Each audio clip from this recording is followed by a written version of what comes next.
Opposition इत्तेहाद PDM एक बार फिर सियासी मंजरनामे पर नजर आने की कोशिशों में है।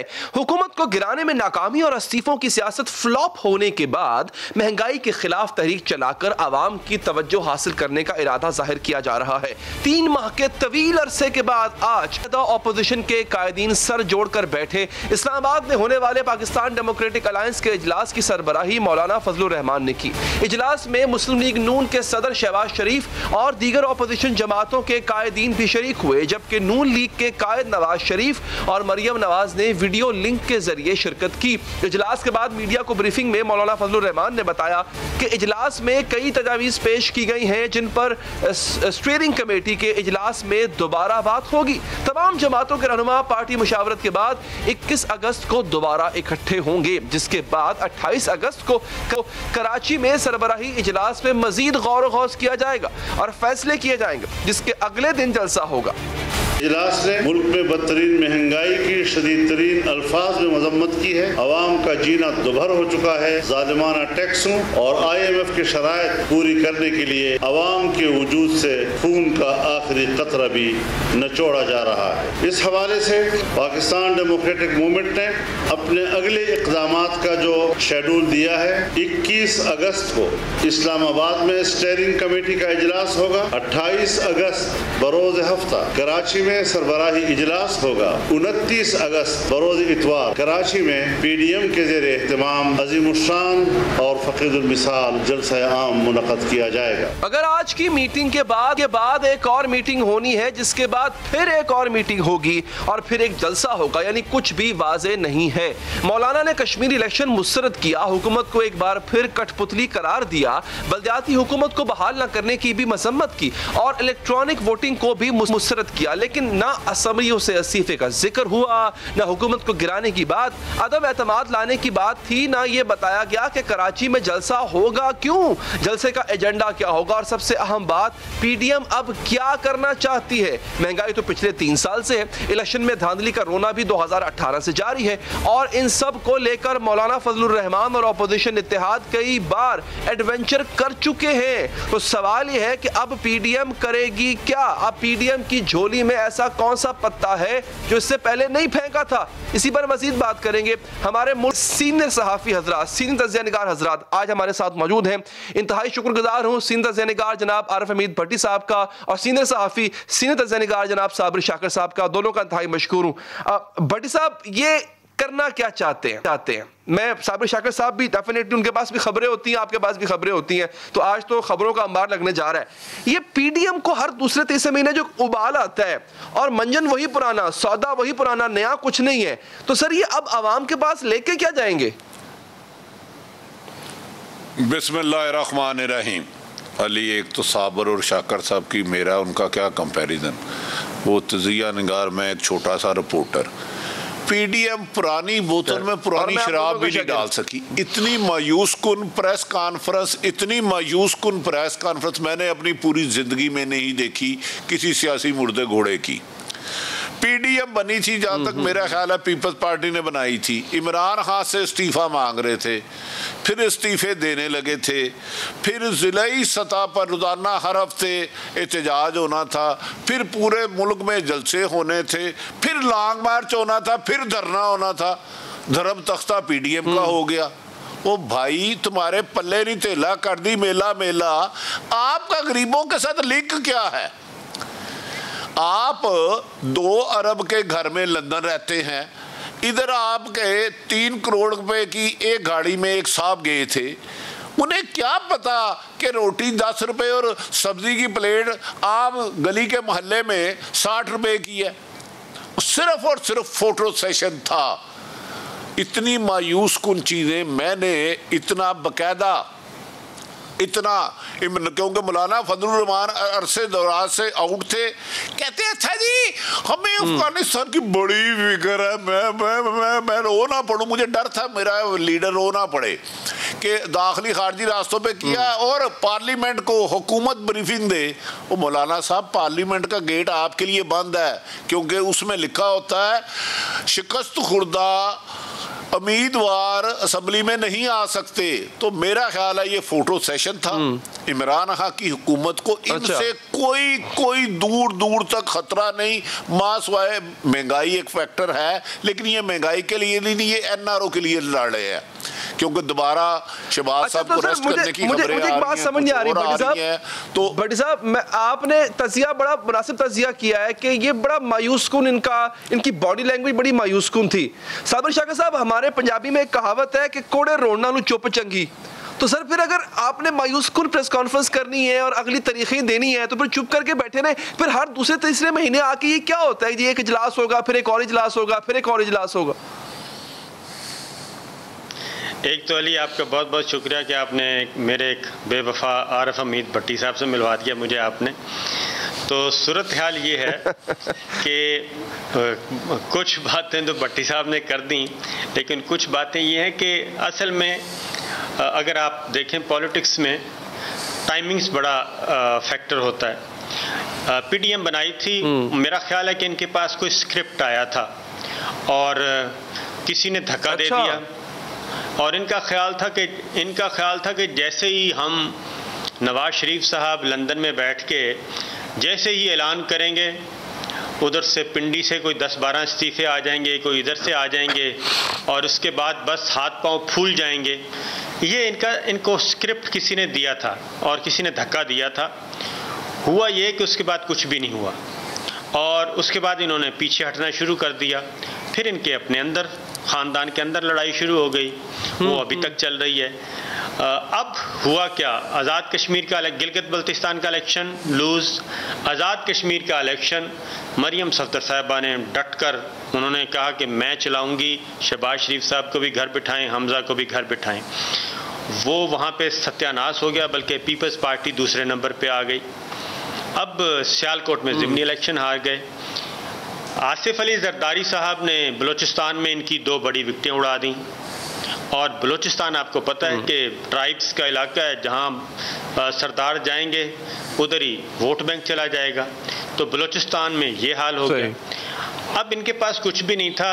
अब हुआ यह कि फिर ये गौर करें कि फैसल वाडा वो आके कहते हैं इलेक्शन हो सकते हैं कबल अज़ वक्त। इसी तरीके से बिलावल भुट्टो ने अपनी पार्टी को कह दिया कि आप इलेक्शन की तैयारी शुरू कर दें। इधर जावेद लतीफ़ साहब ने फरमा दिया, जो कि माउथ पीस है मरियम सफदर के, कि इनको इशारा हुआ है और बिलावल का भी चांस है और पीटीआई का भी चांस है। जब इनको ये सारी चीज़ें मालूम हुई, तो फिर अब जो आज का इजलास था, एक तो ये है कि अपनी आप रेलेवेंस ज़रा वापस लाई जाए कि हम भी हैं। दूसरा ये था कि अब इसको ये इंतखाबी इत्तेहाद बनाने जा रहे हैं, बुनियादी तौर पे पीडीएम को, कि अब हमारा मुकाबला हम अकेले नहीं कर सकते, अब ज़रा इंतखाबी इत्तेहाद अभी से शुरू कर दें। ये भी एक इलेक्शन की तैयारी का इब्तदाइया है जो आज का इनका इजलास था। आपने देखा होगा मौलाना फजलुर रहमान है, लेकिन सर उसमें एक बड़ी इंपॉर्टेंट चीज़ है जो आपने बताई है साबिर शाकिर साहब, मैं उस पर ज़रा भट्टी साहब का तजिया भी लूँगा। पीपल्स पार्टी सर बड़ा कॉन्फिडेंट भट्टी साहब इसमें खेल रही है। पीपल्स पार्टी ने कहा है कि जी नून लीग आज साथ दे, हम कल इस्तीफे ले लेंगे, पंजाब गवर्नमेंट तो हम यूं ही गिरा देंगे। सर ये कोई पसे पर्दा राब्ता हुआ है जो है नून लीग का, पीपल्स पार्टी का? आपको लगता है कि पसे पर्दा राब्ता चल रहा है और पीडीएम में वापसी भी हो सकती है पीपल्स पार्टी की? अली, मैं पहले भी आपके प्रोग्राम में अर्ज कर चुका हूँ, इमरान खान की हुकूमत जब जाएगी, जो अवाम लाई थी असल ताकत, वो जब चाहेगी। अदरवाइज 7 सीटें सिर्फ पीपल्स पार्टी की हैं, 7 सीटें सिर्फ पीपल्स पार्टी की हैं। हुकूमत नहीं जा रही। अगर हुकूमत जा रही हुई तो बिलावल भुट्टो ने अपनी आवाम को बेवकूफ़ बनाया, क्योंकि आसफ वज़ीर आज़म इमरान खान ने कहा कि वो कराची में, सिंध में मुस्तकम करेंगे पीटीआई को। उसे काउंटर करने के लिए उन्होंने एक शरारत छोड़ दी कि इलेक्शन हो रहे हैं। मैं सिर्फ आपसे एक गुजारिश करता हूँ, 2008 से जब आसफ अली जरदारी सदर बने और बिलावल 100 से ज़्यादा लाहौर के टूर है उनके। साबिर शाकिर साहब शायद सेकंड ना करें, क्योंकि उनकी तवज्जो आजकल पहाड़ों में होती है। वो ना 100 से ज्यादा आसफ अली दलाली बिलावल, एक काउंसलर नहीं टूटा इनसे, एक काउंसलर। मैं MPA MNA 15-20 की उसकी बात नहीं कर रहा, एक काउंसलर अगर टूटा है तो मेरी रहनुमाई फरमा दे सिर्फ। हाँ, आज का मौलाना क्यों आए हैं? मौलाना एक अरसा दराज से स्क्रीन से आउट थे। जो लंदन से एड आती थी वो खर्च हो गई होगी या कहीं इन्वेस्टमेंट कर ली होगी। अब अपने वर्करों को बताने के लिए भाई हम भी एक्टिव हैं, हम भी जिंदा हैं, क्योंकि इमरान खान पिछले अरसे से बार बार लगे हुए थे कि मैं इलेक्ट्रॉनिक मशीन बनाऊंगा, इलेक्शन की धांधली खत्म करूंगा और ओवरसीयर्स को वोट दूंगा। अब वो वाहिद ये आदमी आया उसे काउंटर करने के लिए कि अपने वर्करों को बताने के लिए हम सोए नहीं, हम जिंदा हैं। असल ना ये अवाम की परवाह है, ना इन्हें पता ये अदम एतमाद ला सकते हैं। ला सकते होते तो ये एक दिन भी इमरान खान की हुकूमत को ना रहने देते, एक दिन भी।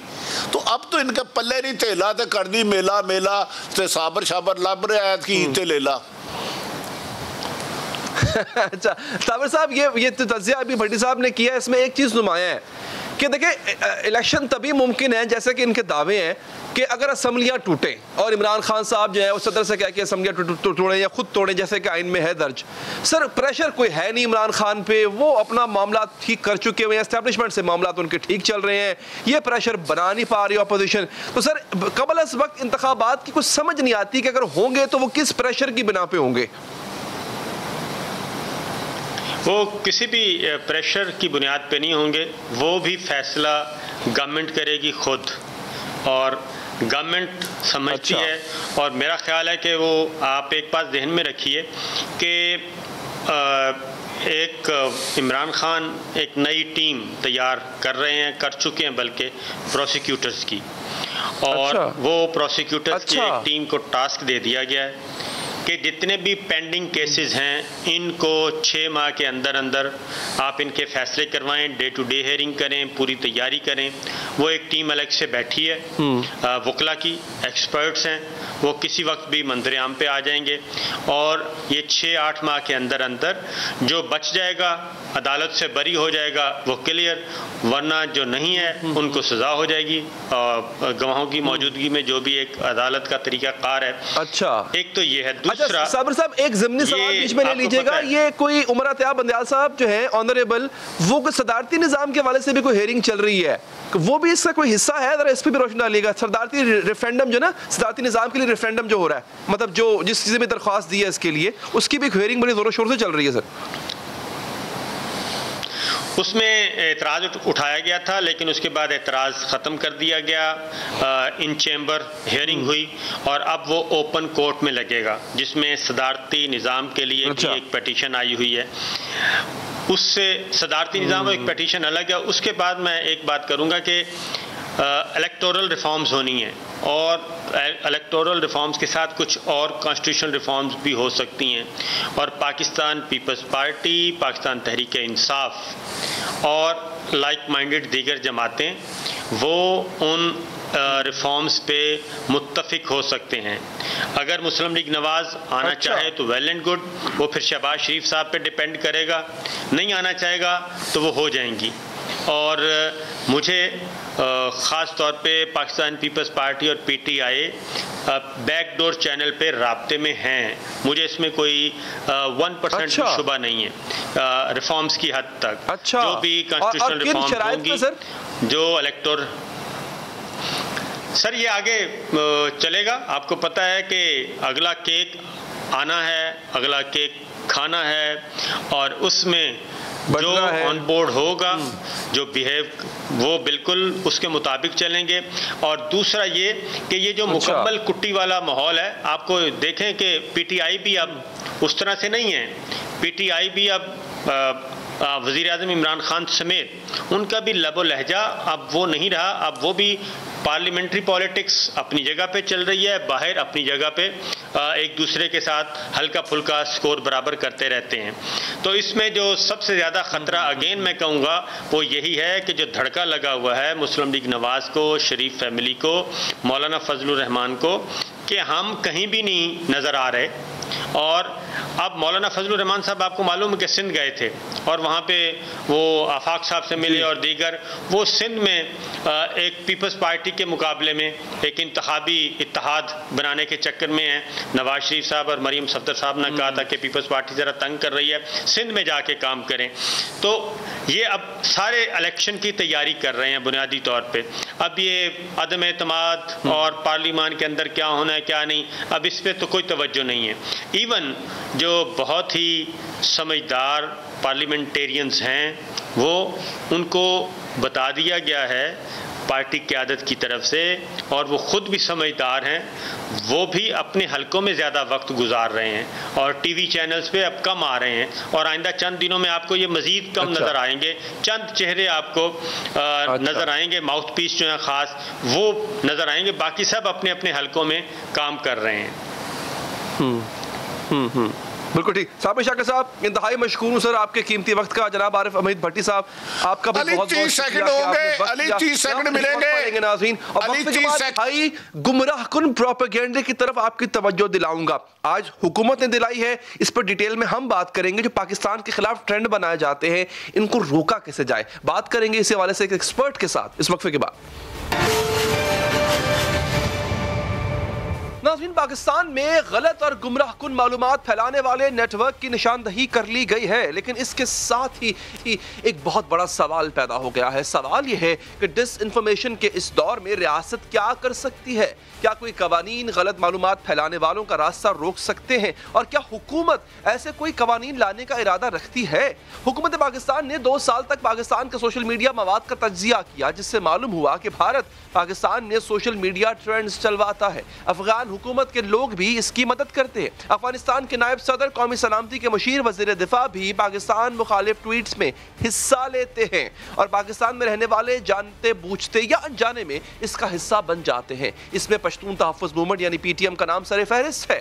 2 बरस में PTM ने रियासत पाकिस्तान के खिलाफ 150 ट्रेंड्स को लीड किया और 37 लाख ट्वीट्स की। 14 अगस्त 2020 को पाकिस्तान सॉलिडारिटी डे के नाम से एक ट्रेंड चलाया गया, जिसमें सिर्फ एक दिन में भारत से 1.5 लाख ट्वीट्स की गई और बलूचिस्तान की अलहदगी का भी मुतालबा किया गया। करीमा बलोच का कत्ल हुआ या फिर बलोच रहनुमा उस्मान काकड़ की वफात, हर वाक़े के बाद पाकिस्तान के रियासती इदारे के खिलाफ ट्रेंड चलाया गया। और जो वज़ीर आज़म की साबिक मुआविन ख़ुसूसी जुल्फ़ी बुखारी के दौरे इसराइल पर ट्रेंड बनाया गया, वो तो इसराइल में बैठकर बनाया गया और पाकिस्तान की सियासी जमातों के सरकर्दा रहनुमाओं ने भी इस इसराइली ट्रेंड में हिस्सा लिया।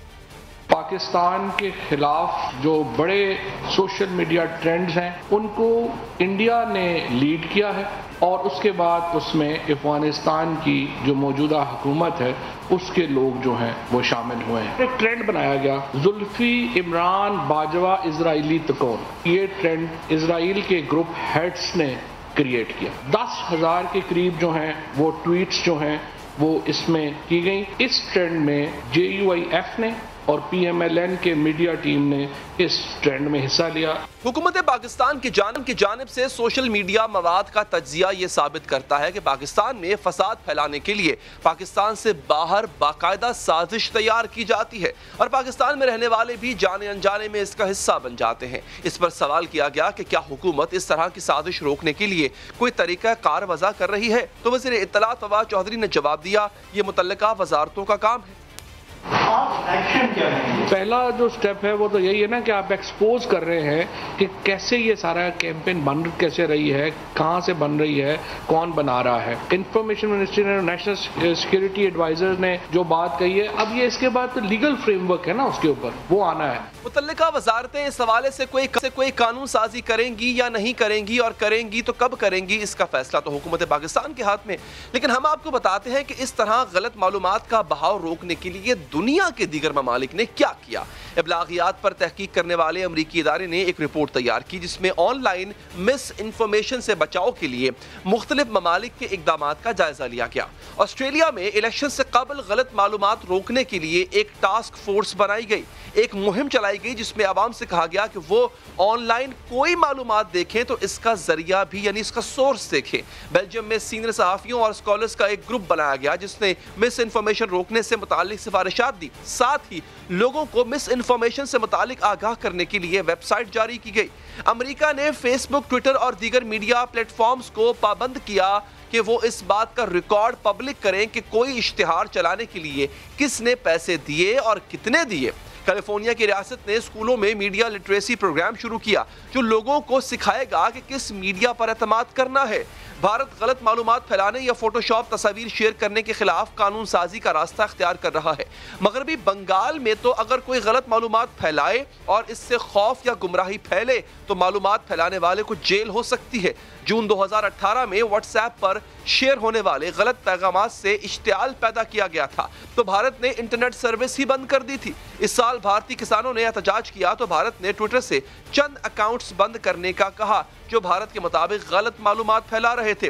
तहम ट्विटर ने ऐसा करने से इनकार कर दिया, जिस पर भारत ने धमकी दी कि वो भारत में काम करने वाले ट्विटर मुलाजिमीन को 7 साल के लिए जेल में डाल देगा और जुर्माना भी करेगा। अक्टूबर 2018 में बांग्लादेश में एक कानून मंजूर किया गया जिसकी रो से प्रोपेगेंडा करने वालों को गिरफ्तार किया जा सकता है। इस कानून की मंजूरी के बाद 2 माह में 22 अफराद को गिरफ्तार किया गया। 2018 में बेलारूस में एक कानून मंजूर किया गया जिसकी रो से ऑनलाइन गलत मालूमात फैलाने वालों के खिलाफ कार्रवाई की जा सकती है, वेबसाइट ब्लॉक की जा सकती है। अब सवाल यह है कि गलत मालूमात का फैलाव रोकने के लिए पाकिस्तान क्या कर सकता है। पूछेंगे FIA साइबर क्राइम सेल के साबिक सरबराह जनाब अम्मार जाफरी साहब से। अम्मार साहब, बहुत शुक्रिया, आप तो बल्कि पॉइंटर्स में से हैं इस पूरे काम में। सर, ये बताइएगा कि इसका सदेबाब एक तो है एक्सपोज करना जो गवर्नमेंट ने किया, इसको अगर रोकना हो, ट्रेंड चल रहे हैं बाहर के मुल्क में बैठ के पाकिस्तान के खिलाफ, इसके काउंटर में ट्रेंड चलाए जाए, क्या किया जाए? जी देखिए, पहली बात तो ये कि हमें फेक न्यूज को और डीप फेक न्यूज को, मीडिया को समझना पड़ेगा। जब भी कोई ट्रेनिंग होती है तो देखा ही जाता है कि वो न्यूज की टाइमिंग क्या है। अच्छा, ये बकायदा प्लानिंग से होता है, ये अगले 2 महीने 4 महीने की स्ट्रेटजी तैयार की जाती है। इसके लिए 3 चीजें इस्तेमाल होती हैं। अच्छा, एक तो जो सोशल मीडिया एक्टिविस्ट होते हैं उनको वैसे ही मोटिवेट किया जाता है कि भाई ये करो। अच्छा, उसके लिए जरूरी नहीं कि उनके ऊपर कोई इंटेलिजेंस ऑपरेशन किया जाए, कोई इन्वायरमेंट ऐसे पैदा किए जाते हैं कि वो जो सोशल मीडिया एक्टिविस्ट हैं जब वो बात करते हैं तो वो बहुत ज़्यादा लाइकिंग आ जाती है उसके ऊपर। पहली बात तो ये है कि उसके बाद इसमें वो स्टेट एक्टर शामिल होते हैं। स्टेट एक्टर आमतौर पे एजेंसीज के लोग होते हैं जो हमारे खिलाफ कुछ काम करना चाहते हैं। वो स्टेट एक्टर्स बाकायदा फिर हमारे दरमियान जो कॉन्फ्लिक्ट्स मौजूद है उसको इस्तेमाल करते हैं कि उस चीज को फैलाने के लिए, तो वो झगड़े शुरू जाते हैं। अच्छा, जो मशीनें आजकल सेंस कर लेती हैं वर्ड्स को, और वो वर्ड्स को सेंस करके उस मीडिया वॉर को जो हो रही होती है लोगों की आपस के अंदर, या ट्रेंडिंग जो नहीं हो रही होती है, तो वो उसको इसमें मल्टीप्लाई इफेक्ट लाती हैं और वो बड़ी तेज से एल्गोरिथम को इस्तेमाल करके उन डीप पॉकेट्स में उसको इंफॉर्मेशन को भेजती हैं, पुश करती हैं बाकायदा कि वो चीज़ें वहीं के लोगों को नजर आ रही होती हैं। मैं आपको इसकी मिसाल ही देता हूँ। जैसे आप अमेजोन पे जाके किताब खरीदें, फिर आप दोबारा जाएंगे अमेजोन पे तो लिखा आएगा कि लास्ट टाइम आपने ये किताब खरीदी थी। इसका मतलब ये है कि उनके पास रिकॉर्ड होता है। तो इस तरह की जो चीज़ें होती हैं, कहते हैं ना, any click can trace you back. तो ये तमाम जितनी भी चीज़ें हैं, अब ये टेक्नोलॉजी पे इतनी आगे चली गई हैं, लेकिन अनलकीली पाकिस्तान को अभी इसमें बहुत काम करने की ज़रूरत है। हमारे यहाँ जो सोशल मीडिया या जो ये ट्विटर या जितनी भी फेसबुक ये चीज़ें इस्तेमाल हो रही हैं, इसके पीछे गाइडेंस नहीं है। कि मैं समझता हूँ कि हमारी प्रॉफिट ऑर्गेनाइजेशंस को, मीडिया को, लोगों को गाइड करना चाहिए। हमारे यहाँ लोग सिर्फ बहस शुरू कर देते हैं कि भाई चांद नहीं निकला तो भाई अब बहस शुरू हो गई और लड़ाई वड़ाई शुरू हो गई आपस में। इसको लोग वॉच कर रहे हैं। वहाँ वो था ना कि बिग ब्रदर इज वॉचिंग, किताब आई थी, तो अब तो big brother is actually watching, यानी वो वो खुद नहीं वॉच, इंसान नहीं वॉच कर रहा, उनकी मशीनें वॉच कर रही है दिन रात हमें। तो ये चीजें देखनी पड़ेगी इसके। अच्छा, तो सर इनको आपने कहा ये हमें देखना पड़ेगा, इसके लिए तो फिर बाकायदा अलहदा से डिपार्टमेंट बने जो काम वो कर रहे हैं उसी तरीके पे हम काम करें, मगर again which will be in the interest of the state. वो पाकिस्तान के इंटरेस्ट में होगा, लेकिन काम वही होगा जो वो कर रहे हैं, वो हमें भी वही करना पड़ेगा, हमें भी देखना पड़ेगा, हमें भी ऐसी मशीनें लगानी पड़ेंगी जो देखें दिन रात। तो सर ये हम कितना दूर हैं अभी टेक्नोलॉजी वाइज के हम ये काम कर सके? देखिए, अभी एक रीसेंट अच्छी एफर्ट हुई है, वो अनलकीली नहीं हुई पिछले 10 सालों के अंदर। गवर्नमेंट ऑफ पाकिस्तान ने अभी साइबर सिक्योरिटी पॉलिसी इशू कर दी है, लेकिन हनूज दिन दूर जब वो पॉलिसी इंप्लीमेंट होगी, उसके प्रोसेस बनेंगे। इसे कहते हैं CERT, computer emergency response team. जब ऐसी ट्रेनिंग आती है तो सबसे पहले वो इदारा इसकी अटेंशन लेता है या कॉग्निजेंस लेता है। देखिए हमारे मुल्क में सब मुल्कों में इदारे बने होते हैं। फॉर एग्जाम्पल जब आग लगती है तो आप फायर ब्रिगेड को फोन करते हैं, जब बच्चे के पेट में दर्द होता है तो हॉस्पिटल जाते हैं, जब घर में चोरी होती है तो आप थाने जाते हैं। इसी तरीके से अगर गवर्नमेंट ये फील करती है कि भाई ये जो ट्रेनिंग हो रही है इस एक्शन के लिए, फॉर एग्जांपल मुझे जो नई डेवलपमेंट आ रही है हमारे मुल्क में, फॉर एग्जांपल अगर हमारा फॉरेन एक्सचेंज बढ़ रहा है रिमिटेंस की वजह से, या फॉर एग्जांपल अभी मैं देख रहा हूँ कि टेक्नोलॉजी की वजह से रिमिटेंस बढ़ रही है हमारी, तो ये एक ट्रेंड है पॉजिटिव। अब जो लोग ये चाहते हैं कि ये पैसा ना आए इनके पास, उनका काम ये है कि इसकी काउंटर करना शुरू कर देना कि पाकिस्तान की तो मैन पावर ही बेकार है, ट्रेंड ही नहीं है किसी चीज में, ताकि इसे कहते हैं डिसइंफॉर्मेशन। तो डिसइंफॉर्मेशन को काउंटर करने का वाहिद तरीका ये है कि जो गवर्नमेंट के मुतल्लिका इदारे हैं वो reliable credible information based on research and development वो उसको सामने लेकर आए। पहली बात। दूसरी बात ये कि जो मैं आपको बता रहा हूँ पॉलिसी बन चुकी है, अल्हम्दुलिल्लाह कैबिनेट ने अप्रूव कर दिया, थैंक गॉड। अब उसके ऊपर अमल दरामद होना है, नेशनल स्टैंडर्ड बननी है। अच्छा इसमें बड़ा एक और गैप है, वो गैप ये है कि हमारे इदारे अभी इकट्ठे काम करने के आदी नहीं है, वो ट्रेंड ही नहीं है कि हर आदमी ने अपनी 1.5 की मस्जिद बनाई हुई है। अब ये बड़ा जरूरी है कि कोई ऐसी, जब जो आप और मैं डिस्कस कर रहे हैं कि साइबर के इश्यूज के ऊपर, कोई ऐसी एक सुपर बॉडी हो, और वो अक्सर उनको प्राइम मिनिस्टर हाउस ही होते हैं, वो सबको पाबंद करें कि तुमने ये करना है, तुमने ये करना है। अदरवाइज जो मैं देख रहा हूँ कि अगर ये साइबर सिक्योरिटी पे जाते हैं, इस तरह की जो आप बात मेरे से पूछ रहे हैं, उसकी एक्शन लेने के लिए, तो फिर ये लड़ेंगे आपस में कि जी नहीं ये तो फलां काम है, ये फलां काम है, उसका काम नहीं है। उससे बचने का वाहिद तरीका है कि एक सेंट्रल बॉडी हो, that can be cyber security authority, something like this, जिसमें सब लोग अवेलेबल हो, उसमें सिविल सोसाइटी का भी रोल हो, उसमें मीडिया का भी रोल हो, ताकि कलेक्टिव विजडम कभी गलत नहीं होती। कलेक्टिव विजडम हमेशा अच्छी होती है, और साइबर के मामले में तो हमें कलेक्टिव विजडम से ही काम लेना चाहिए। ठीक है जाफरी साहब, बहुत बहुत शुक्रिया आपके कीमती वक्त का। आगे बढ़ेंगे नाज़रीन। अफगानिस्तान पर कब्जे की जंग शिद्दत इख्तियार कर चुकी है, सियासी हल और तस्फिये का कोई भी इम्कान खत्म होता नजर आता है। तालिबान की काबुल की तरफ पेशकदमी जारी है, कई सूबों के दारुल हुकूमतों पर इनका कंट्रोल कायम हो चुका है। कंधार जेल तोड़कर सैकड़ों कैदी रिहा कर दिए गए हैं। अफगान सदर ने अपने आर्मी चीफ को ओहदे से भी बरतरफ कर दिया। जनरल हैबतुल्लाह अली ज़ई को नया आर्मी चीफ तैनात किया गया है। अफगान हुकूमत के ओहदेदार मुल्क छोड़कर फरार हो रहे हैं। कायम मकाम वज़ीर ख़जाना मुल्क छोड़कर चले गए। Pakistan army chief general Qamar Javed Bajwa ने कहा है कि अखलास के साथ चाहते हैं कि अफगान मसले का सियासी हल तलाश किया जाए। दोस्तों को कुर्बानी का बकरा बनाने से इज्तनाब करना होगा। अफगान सरजमीन पर कब्जे की इस जंग की कीमत अफगानिस्तान के अवाम अदा कर रहे हैं। अफगानिस्तान की औरतें, बच्चे, मर्द इस आग का ईंधन बन रहे हैं। लोग मर रहे हैं, अपाहज हो रहे हैं, बर्बाद हो रहे हैं। जो मरने से बच जाते हैं वो भी मुतासिर जरूर होते। अक़वाम मुत्तहिदा की रिपोर्ट के मुताबिक सिर्फ 72 घंटों के दौरान अफगानिस्तान में 27 बच्चों की जान गई है। 20 बच्चे सूबा कंधार में जाँ बहक हुए, खौस में 3 और पख्तिया में 5 बच्चे जाँ बहक हुए। 136 जख्मी भी हुए हैं। और देखा जाए तो बच्चों ने इस जंग का सबसे ज्यादा खिराज अदा किया है। बच्चों ने अपना बचपन इस जंग के हवाले किया, अपनी मासूमियत तलफ की है। गुज़िश्ता साल नवंबर में वॉइस ऑफ अमेरिका ने सेव द चिल्ड्रन नामी तंजीम की रिपोर्ट में शाया किया था कि जिसके मुताबिक अफगान जंग में 26,000 बच्चे जाँ बहक या माजूर हो चुके हैं। ये खबरें भी आई कि बेबस अफगान पेट के भूख मिटाने के लिए अपने बच्चे बेचने पर मजबूर हो गए। आपने अफगान बच्चों की बात सुनी, अपने मसाए बयान करते, अपने वालिदैन की मौत की बात सुनाते। इन बच्चों की आंखों में कितने ही सवाल हैं। उन्होंने इतने गम देख लिए कि इस गम में थोड़ी सी कमी भी इन्हें खुश कर देती है।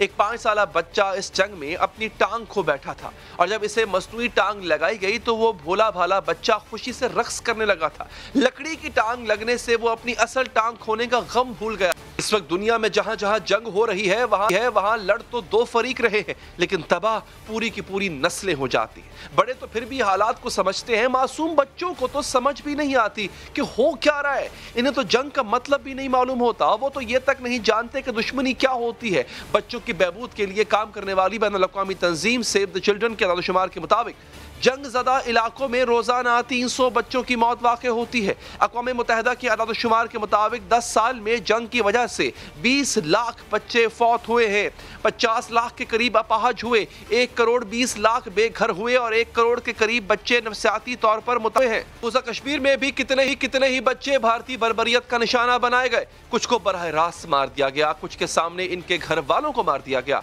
कुछ साल पहले जुलाई में एक 3 साला बच्चे के सामने इसके नाना को गोलियों से भून दिया गया था। वो मासूम खौफजदा होकर कितनी ही देर तक अपने नाना की लाश पर बैठा रहा और बहुत देर बाद वो आंसुओं के दरमियान कुछ बोला भी तो सिर्फ ये मुझे मामा के पास जाना है, अपनी माँ के पास जाना। जंगज़दा इलाके में किसी एक फरीक की बमबारी से कोई इमारत गिरती है तो इस इमारत में रहने वाले बच्चे तो दबते ही हैं, इनका बचपन भी इस मलबे में दब जाता है। वो समझते हैं कि जैसे इनके माँ बाप इन्हें हर मुसीबत से बचाकर अपनी गोद में छुपा लेते, इसी तरह वो इन्हें मलबे में दबने से भी बचा लेंगे। और फिर जब मलबा हटाया जाता है तो बच्चा बेबसी से फरियाद करता है, मुझे मेरी माँ और बाप के पास जाना है। कुछ बच्चे तो सवाल करते हैं, मुतालबात करते हैं, लेकिन कुछ बच्चे बिल्कुल ही खामोश हो जाते हैं। शाम के शहर हलब में बमबारी के बाद एक बच्चे को इमारत के मलबे से निकाला गया तो वो चुपचाप सब देखता रहा। वो बच्चा तो खामोश था, इसका चेहरा तासुरात से आरी था, लेकिन जंग के दुख इसका पूरा वजूद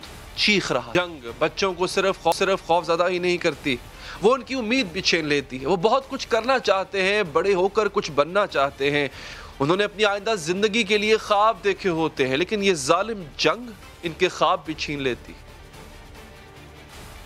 शाम में खाना जंगी के दौरान बाप बेटी की एक ऐसी वीडियो सामने आई थी जिसमें वो बाप बेटी तो हंस रहे थे लेकिन वीडियो देखने वाले रो पड़े थे। इस वीडियो ने बताया था कि शाम की तवील जंग ने शामियों को जीने के कैसे कैसे तरीके सिखा दिए। 3 साला सलवा का बाप चाहता था कि बमबारी हो तो वो नन्ही परी डरे ना। इसने सिखाया कि ये तो जो बम धमाके की आवाज़ें आ रही हैं ये तो दरअसल खेल है। बाप ने इस मासूम को सिखाया कि जो आवाज़ हमारे दरो दीवार हिला देती है इस पर हंसना चाहिए। इसके बाद जब भी कोई बम गिरता था तो वो बाप और बेटी मिलकर हंसते थे। वालिदैन ये ठान लेते हैं कि वो अपने बच्चों को इस जंगज़दा इलाके से बहुत दूर ले जाएंगे।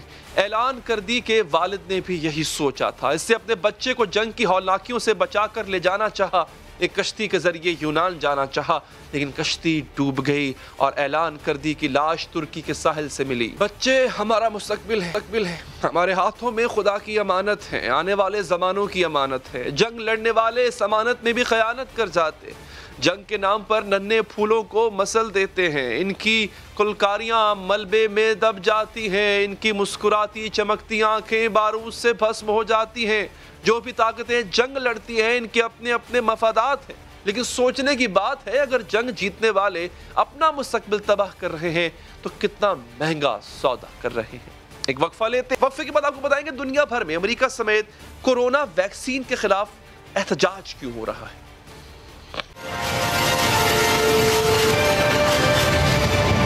नाज़रीन, जिस वायरस से 20 करोड़ से ज़ायद लोगों को निशाना बनाया, 43 लाख जिंदगियां निगल गया और अभी तक पूरी दुनिया के लिए खतरा बना हुआ है, चेहरे बदल कर इंसानियत को निशाना बना रहा है। लेकिन इस हलाकत खेजी के बावजूद भी आज भी लोग कंफ्यूज्ड हैं, आज भी वैक्सीन लगवाने से इनकारी है, आज भी वैक्सीन के खिलाफ लाखों के मुजाहरे किए जा रहे हैं। और ये मुजाहरे तीसरी दुनिया के लोग नहीं कर रहे, वैक्सीन मुखालिफ लाखों के इज्तिमात में मजहबी तबके के लोग भी नहीं हैं, बल्कि ये मुहज़्ज़ब दुनिया के पढ़े लिखे बाशऊर अवाम है जो कोरोना वैक्सीन लगाने से इनकारी है। अमेरिका, बरतानिया, फ्रांस, यूनान, इटली और ऑस्ट्रेलिया जैसे तरक्की याफ्ता ममालिक में आज भी कोरोना वैक्सीन के खिलाफ बड़े बड़े मुजाहरे किए जा रहे हैं। लंदन, पेरिस, रोम, एथेंस, सिडनी और मेलबर्न में कोरोना वैक्सीनेशन के खिलाफ पुरतशद्दुद एहतजाज जारी, सड़कें मैदान जंग बनी हुई हैं, जलाओ घेराव किया जा रहा है। सूरत हाल को कंट्रोल करने के लिए पुलिस को तशद्दुद का सहारा लेना पड़ता है। गुज़िश्ता रोज भी लंदन में हजारों अफराद ने वैक्सीन पासपोर्ट के खिलाफ मुजाहरा किया। इस मुजाहरे में पुलिस के साथ झड़पों में कई अफराद जख्मी भी हुए। बरतानी मुजाहरीन का मौक़िफ़ है कि वैक्सीन को पासपोर्ट के साथ नत्थी करना गलत है। सफर के लिए पासपोर्ट के साथ वैक्सीन को मशरूत करार सरासर ज्यादती। कोरोना वैक्सीनेशन के मुखालिफिन मीडिया से भी सख्त नाराज नजर आए। इनका मौक़िफ़ है कि मीडिया सारे फसाद की जड़ है। वैक्सीन के लिए मीडिया ने ही माहौल बनाया, अवाम में खौफ की फजा पैदा की। इसलिए लंदन के मुश्तइल मुजाहरीन ने बरतानवी नशरियाती इदारे BBC के साबिक हेडक्वार्टर पर दावा बोल दिया, जिसको रोकने के लिए पुलिस को मुदाखलत करना पड़ा। बरतानिया की तरह कोरोना वैक्सीनेशन और पाबंदियों के खिलाफ दुनिया के कई ममालिक में पुरतशद्दुद मुजाहरे किए जा रहे हैं। लंदन, पेरिस, रोम, एथेंस, सिडनी और मेलबर्न में हजारों अफराद कोरोना पाबंदियों और वैक्सीनेशन के खिलाफ सड़कों पर निकल रहे हैं। नाज़रीन, एंटी वैक्सीनेशन की सबसे बड़ी लहर फ्रांस में चल रही है, जहां कोरोना हेल्थ पास की पाबंदी के खिलाफ पूरे मुल्क में लाखों अफराद एहतजाज कर रहे हैं। मुजाहिरीन के मुताबिक वैक्सीन पास की शर्त शहरी के बुनियादी हकूक के खिलाफ है। पुलिस को मुजाहरा खत्म कराने के लिए आंसू गैस की शेलिंग और वाटर कैनन का सहारा लेना पड़ा। यही माहौल इटली में भी है, जहां वैक्सीन पास के खिलाफ मुजाहरे जारी हैं। दारुल हुकूमत रोम की सड़कों पर वैक्सीन की पाबंदी के खिलाफ मार्च किए जा रहे हैं। जबरदस्ती की वैक्सीनेशन को आमिराना इकदाम करार दिया जा का दारुल हुकूमत एथेंस भी वैक्सीन मुखालिफ नारों से गूंज रहा है। हजारों अफराद कोरोना वैक्सीन को लाजमी करार देने के खिलाफ एहतजाज कर रहे हैं। यूरोपीय ममालिक लिथुआनिया में भी पासपोर्ट को वैक्सीन के साथ मशरूत करने पर गौर किया जा रहा है, इसलिए वहां भी हुकूमत के खिलाफ मुजाहरे फूट पड़े।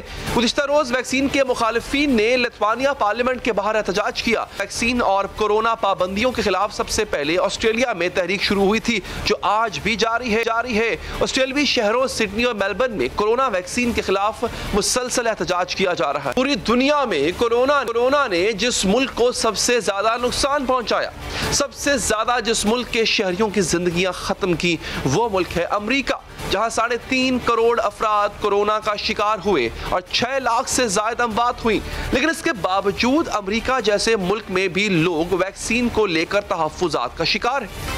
चंद दिन पहले अमेरिकी रियासत मिशिगन में भी एंटी कोरोना वैक्सीन मुजाहरे किए गए थे, जिसमें मुजाहिरीन का मुतालबा था कि वैक्सीन लाजमी लगाने की शर्त खत्म की जाए। आखिर वजह क्या है कि कोरोना की बदतरीन हलाकत खेजी के बावजूद मुअज़्ज़म मुल्कों में वैक्सीन लगाने का रुझान कम होता जा रहा है। हाल ही में कनाडा की रियासत अल्बर्टा में एक शख्स जिसका नाम पैट्रिक किंग है, उससे अदालत और वहां पर दरख्वास्त दी कि कोरोना पाबंदियां लगाना बेजवाज है। उसने कुछ सबूत पेश किए, उन सबूतों के बाद वहां की मकामी अदालत ने कोरोना पाबंदियां खत्म कर दी। बात करते हैं इसी हवाले से लंदन और अमेरिका में मौजूद सरगर्म सहाफियों से। हमारे साथ मौजूद है यूके से मुर्तजा कियानी, जबकि अमेरिका से हमारे साथ मौजूद है मदिया मसूद साहिबा। दोनों का बहुत शुक्रगुजार हूँ। मुर्तजा, ये बताइएगा, जो एहतजाज लंदन में यूके में हो रहा है, क्या वो तहफ्फुजात क्या है, वो क्यों वैक्सीन के इतने मुखालिफ हैं? वैक्सीन वहां पर लग भी रही है, मुतासर भी बहुत लोग हुए वहां पे, मगर वैक्सीनेशन की ड्राइव से शिकायत क्या है उनको? जी अली भाई, इस हवाले से दो राय पाई जाती हैं। एक ग्रुप के लोग तो सिरे से कोरोना के वजूद से इनकारी हैं, इसलिए वो वैक्सीन पर यकीन नहीं रखते, जबकि दूसरे ग्रुप के मुताबिक वैक्सीन को लाजमी करार नहीं देना चाहिए, बल्कि ये ग्रुप वैक्सीन को लाजमी करार देना शख्सी आज़ादी के ख़िलाफ़ समझता है।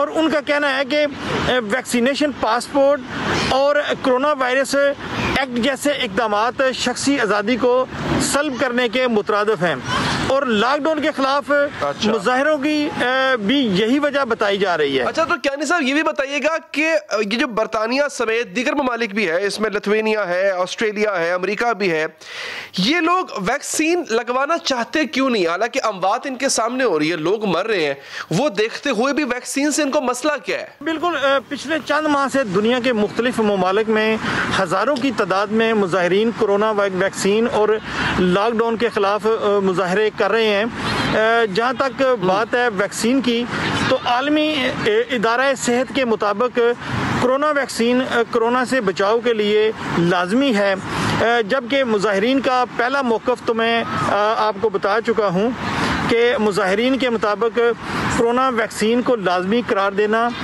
शख्सी आज़ादी के ख़िलाफ़ है।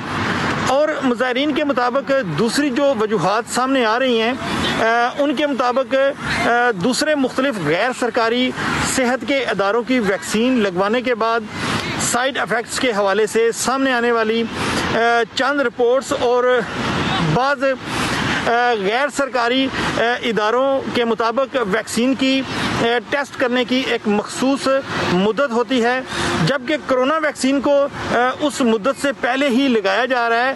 और कॉन्स्पिरेसी थ्योरी ये भी पाई जाती है कि वैक्सीन के ज़रिए लोगों के जिस्म में कोई चीज़ दाखिल कर दी जाएगी, जिसके बायस मुजाहिरीन का मौक़िफ़ है कि कोरोना वैक्सीन नहीं लगवानी चाहिए। कहने साहब ये बताइएगा, इनको मीडिया से क्या शिकायत है? ये मीडिया के इदारों पे हमला क्यों किया मुजाहिरीन ने? बीबीसी की इमारत पे हमला किया, मीडिया से क्या प्रॉब्लम है? जी बिल्कुल, जहां पर ये वाकया पेश आया है वो बिल्डिंग चंद साल कबल बीबीसी के इस्तेमाल में थी, लेकिन ये इमारत इस वक्त एक और टीवी चैनल के ज़ेरे इस्तेमाल है।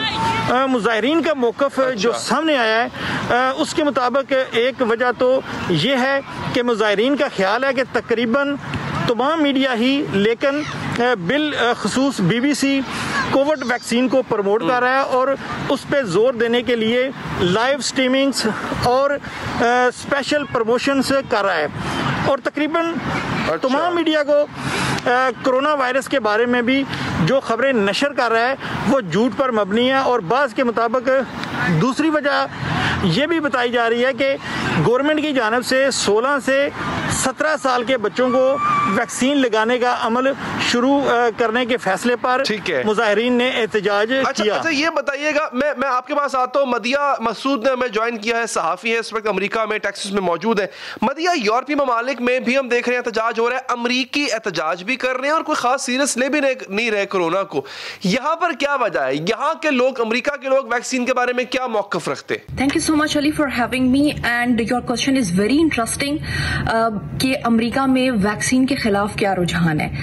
अमेरिका में एंटी वैक्सीन जो मूवमेंट है ये डेकेड्स पुरानी है। जब भी कोई वायरस स्प्रेड होता है उसके खिलाफ जब वैक्सीन मार्केट में आती है, इसी तरह से वैक्सीन के खिलाफ मूवमेंट शुरू हो जाती हैं। ये अमेरिका में सदियों पुरानी ये चीज देखने को मिल रही है।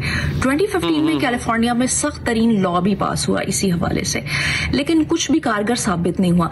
अब जो कैलिफोर्निया में रिसेंट इंसिडेंट हुआ है जहां लगभग 50 के करीब जो प्रोटेस्टर्स हैं वो सड़कों पर आ गए और वो प्रोटेस्ट कर रहे थे और वैक्सीन को एक स्कैम कह रहे हैं और ये कहा जा रहा है कि don't be a lab rat, इस तरह के स्लोगन्स जो हैं वो चैंट किए जा रहे हैं। सो इससे कोई खास फर्क नहीं पड़ेगा, क्योंकि अगर आप ओवरऑल कैलिफोर्निया की पॉपुलेशन देखें तो आई गेस 39.51 मिलियन जो पॉपुलेशन है वो कैलिफोर्निया की है और उसमें से लगभग 53.7% जो लोग हैं वो फुली वैक्सीनेटेड, लाइक हाफ जो पॉपुलेशन है वो अभी वैक्सीनेटेड होना बाकी है, लेकिन हाफ जो पॉपुलेशन है वो वैक्सीनेटेड हो गई है। अब अगर आप स्टैट्स को थोड़ा सा मैच करें तो इतनी बड़ी पॉपुलेशन में से अगर 50 लोग, सिर्फ 50 लोग अगर आकर प्रोटेस्ट कर रहे हैं और वो एक मूवमेंट का पार्ट है, तो आई गेस ये कुछ ज्यादा देर नहीं चलेगा, बिकॉज जो बाइडेन एडमिनिस्ट्रेशन है वो इस चीज का अज़्म कर चुके हैं कि पूरे यूएस को सबसे पहले फुली वैक्सीनेटेड बनाना है।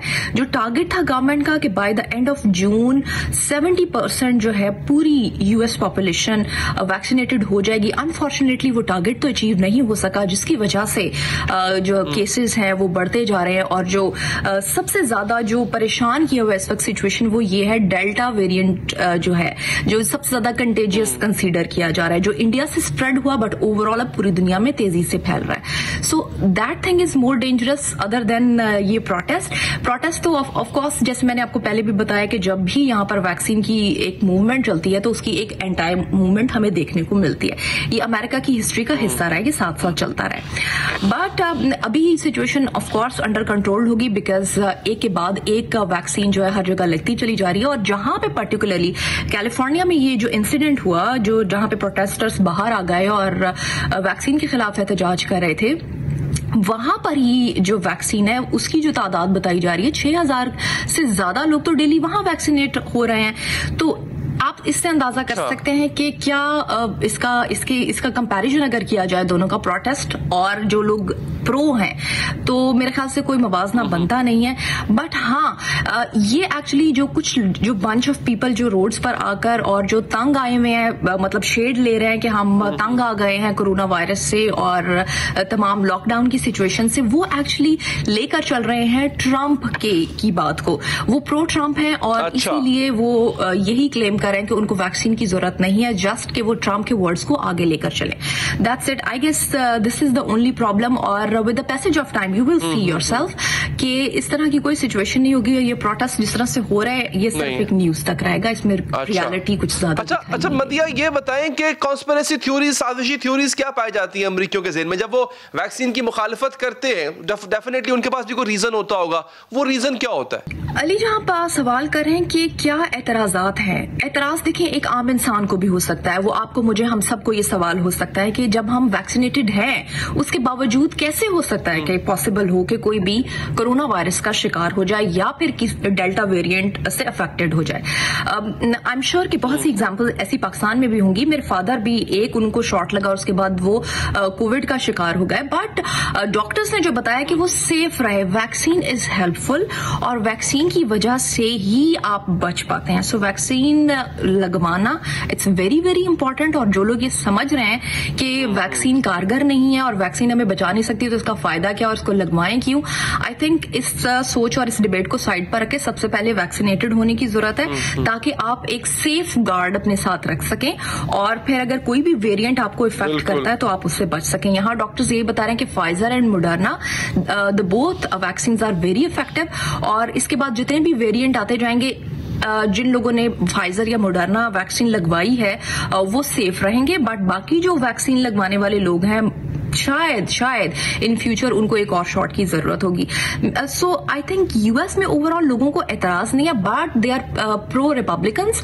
सो रिपब्लिकन्स की एक यही सोच जो कि ट्रंप जाते हुए एक स्टेटमेंट दे गए कि वैक्सीन की जरूरत नहीं है और कोरोना एक मजाक है। सो शायद जो बिल्कुल फ्यू जो पीपल हैं वो सिर्फ वो उनकी बात को आगे लेकर चल रहे हैं, बट लोग बहुत कंसर्न है यूएस में और इस बात का सबूत है कि यूएस वाहिद वो मुल्क है जहां पर सबसे ज्यादा लोग वैक्सीनेटेड हैं। सबसे ज्यादा केसेस भी यहाँ पर ही हैं। ठीक है, बहुत बहुत शुक्रिया मदिया, आपका बहुत शुक्रिया, मुर्तजा आपका भी बहुत बहुत शुक्रिया। प्रोग्राम का वक्त नाज़रीन यहाँ पर खत्म हो जाता है, दीजिए इजाजत, अल्लाह ने के बाद।